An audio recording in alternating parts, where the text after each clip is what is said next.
Assalamualaikum warahmatullahi wabarakatuh. Perkenalkan, nama saya adalah Abdul Latif, peserta Latsar CPNS BMKG Angkatan 51 dari UPT Stasiun Geofisika kelas 1 Manado, sekaligus Pusat Gempa Regional 10. Pada kesempatan kali ini saya akan memvisualisasikan upaya pembangunan budaya berakhlak sesuai dengan tugas dan fungsi saya sebagai seorang analis geofisika dengan mengambil satu orang sebagai role model. Nah, pada kesempatan kali ini saya akan mengambil seorang yang cukup inspiratif, yaitu Bapak Ignatius Jonan, yang mana beliau telah berhasil melakukan reformasi dunia kereta api Indonesia dari yang semulanya dianggap sebagai transportasi yang kumuh, yang identik dengan sesuatu yang tidak beraturan, menjadi sebuah pelayanan masyarakat yang sangat prima dan sangat menguntungkan bagi masyarakat. Seperti yang telah saya jelaskan sebelumnya, pada kesempatan ini saya akan menjelaskan terkait promoting culture budaya berakhlak. Yang mana untuk tokoh inspiratif yang saya ambil adalah Ignatius Jonan yang lahir pada 21 Juni tahun 1963, yang dikenal luas sebagai direktur utama dari PT KAI dari tahun 2009 sampai 2014. Kali ini saya akan mengupas nilai per nilai dari berakhlak, mulai dari berorientasi pada pelayanan sampai kolaboratif. Oke, kita mulai dari yang pertama. Untuk berorientasi pada pelayanan, Pak Ignatius Jonan merubah orientasi PT KAI dari hanya menjual kereta, artinya hanya menjual tiket, menjadi melayani penumpang. Dalam artian di sini yang beliau lakukan adalah memperbaiki infrastruktur, adalah berorientasi pada masyarakat. Nah, dengan pola pikir demikian, kita bisa menerapkan juga nilai yang sama itu untuk instansi kita, yaitu mengubah cara penyampaian informasi kita itu tidak sekedar menjadi teknis, tapi juga informasi yang kita sajikan itu mudah dipahami oleh masyarakat. Dengan demikian kita akan menjadi selangkah lebih maju, akan menjadi selangkah lebih dekat dengan masyarakat. Hal yang kedua terkait akuntabel. Nah, beliau telah berhasil meratas pencalonan tiket dan menegakkan kedisiplinan tanpa pandang bulu. Ini juga tentunya diikuti dengan gagasan beliau terkait e-ticketing. Nah, kita juga bisa menerapkan nilai akuntabel itu dengan cara bertanggung jawab penuh atas validitas data pengamatan karena menyangkut keselamatan nyawa orang banyak, terutama terkait data gempa bumi, data cuaca, dan juga data iklim. Lalu yang poin ketiga adalah terkait kompeten. Nah, meskipun Pak Ignatius Jonan ini latar belakangnya adalah seorang perbankan, beliau itu mau belajar. Dari sini kita mendapat satu poin utama, yaitu keinginan untuk terus belajar, walaupun itu adalah hal baru bagi kita.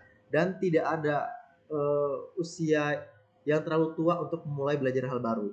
Nah, maka dari itu kita juga sebagai ASN BMKG kita harus terus belajar, meningkatkan keahlian seiring dengan perkembangan zaman yang ada saat ini.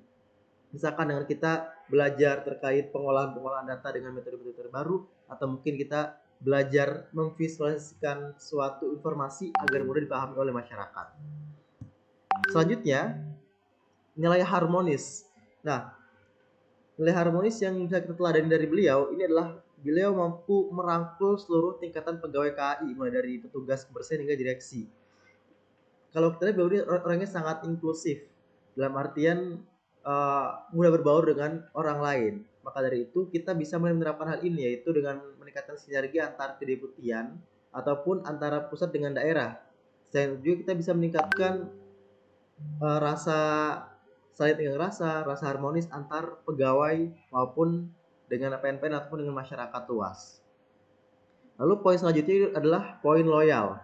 Nah, kalau kita berbicara terkait loyalitas, itu dedikasi luar biasa itu bisa kita lihat dari keteladanan beliau, yaitu yang mana pernah viral tempo lalu adalah beliau tertidur di kereta api ekonomi demi memantau langsung pelayanan posko mudik.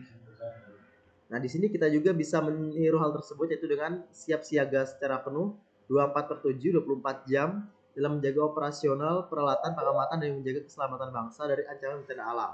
Seperti yang tengah saya lakukan ini adalah di ruang operasional. Di sini kegiatan shift dilakukan selama 24 jam tanpa libur, seperti itu, tidak melihat tanggal merah. Nah, di sini juga kita sudah berhasil mencontoh hal loyalitas yang dicontohkan oleh Pak Ignatius Jonan ini.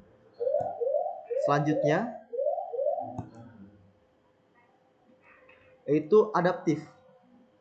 Nah, adaptif di sini artinya menyesuaikan diri dengan hal yang baru. Nah, kalau kita lihat dari PT KAI, itu mereka sangat adaptif sekali. Yang awalnya menjual tiket secara konvensional yang rawan calo, berhasil melakukan digitalisasi sistem, yaitu menggunakan KAI Akses dan melakukan modernisasi stasiun. Kemudian hal yang bisa kita tiru juga yaitu sama, itu kita bisa beradaptasi dengan cepat terkait teknologi modern seperti AI dan juga big data untuk pemodelan cuaca maupun gempa bumi yang lebih presisi.